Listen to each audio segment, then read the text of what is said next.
Hello friends, कल हमने जाना था रीतिकाल क्या होता है। सन 1700 से लेकर 1900 के बीच जो काल था उसे रीतिकाल कहा जाता है। और आज हम जानेंगे रीतिकाल की परिस्थितियाँ। भाषा साहित्य के निर्माण में युगीन वातावरण का विशेष योग हुआ करता था। इस काल की परिस्थितियों को निम्न वर्गों में बांटा गया है।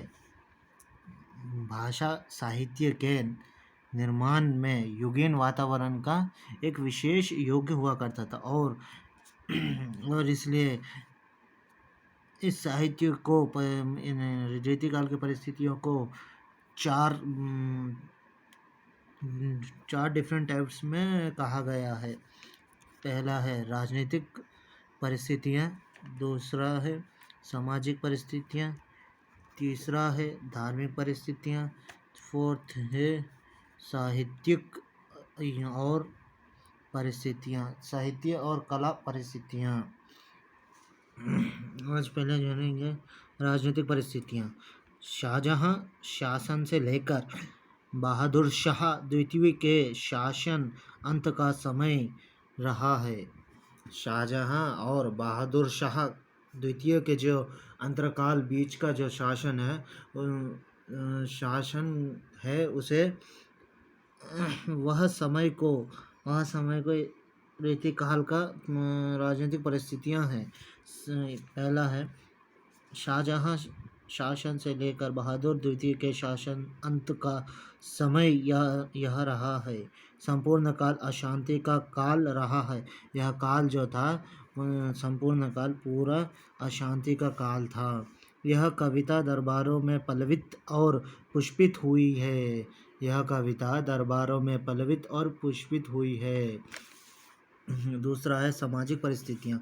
इस युग को विलास प्रधान युग कहा जाता है। सामाजिक परिस्थितियाँ युग को विलास प्रधान युग भी कहा जाता है।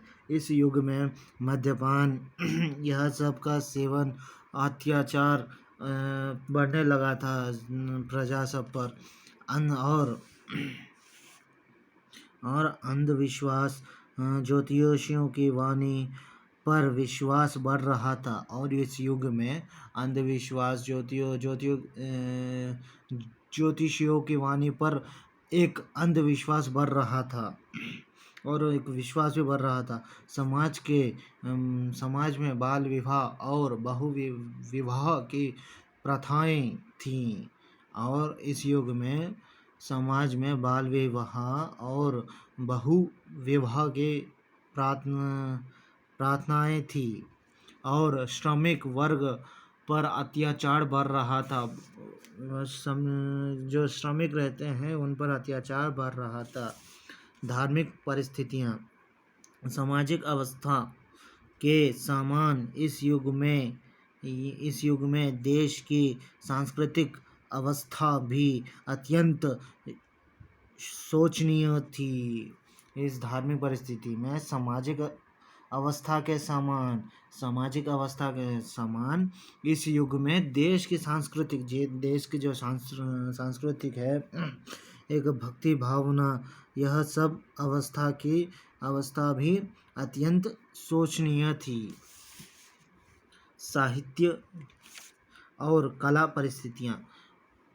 इस युग में साहित्य और कला की जो परिस्थितियाँ हैं इधर है। साहित्य और कला की दृष्टि से यह युग पर्याप्त समृद्ध कहा जा सकता है। साहित्य और कला के युग से इस युग को पर्याप्त और समृद्ध कहा जा सकता है। इस काल के कवि और कलाकार यद्यपि साधारण वर्ग के व्यक्ति हुआ करते थे। इस काल के कवि और जो कलाकार थे वह यद्यपि एक साधारण वर्ग के व्यक्ति कह सकते हैं। यह थी रीतिकाल की परिस्थितियाँ। आगे हम जानेंगे रीतिकाल की विशेषताएं या प्रवृत्तियाँ। धन्यवाद।